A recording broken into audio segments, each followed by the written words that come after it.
Bulijjo twali tumanye ebintu bya Chris Evans wamu ne Zanny Brown ebintu byaggwa babisetolinga ekyo ne kiva mu ddiiro. Kumbe Chris Evans akyali eno mu kadinisa ali mu zi inbox za Zanny Brown ali mu kubeera ng'atiginyula omwana w'abende. Amanya eddoboozi bamutya SMX representing straight out SMX media. Aneno buli lunaku tubeera ne stories.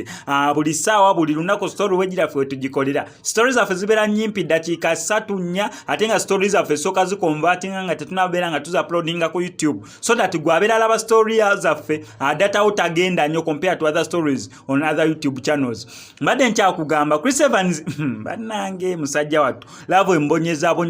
Olunaku olwaleero ne Zanny Brown bambi amukomyeko n'amugamba brother Chris Evans Kaweesi brother omanyi omukazi ng'anaakugaana akweyisa mukwano gwe ekyomukwano kati baagenda okulaba nga tugenda tukinafuya abasajja ne wakuyita mukwano gotera n'omugambo waayo mpaako ddi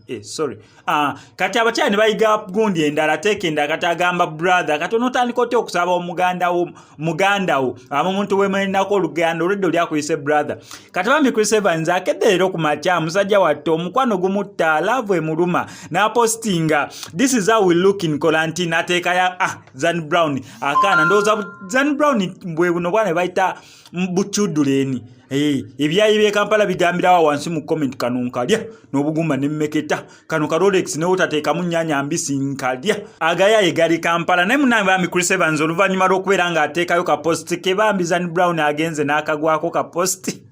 kisinza okumalamu amaanyi ye reply ya Zanny Brown screenshot inze post ya Chris Evans n'ateekayo my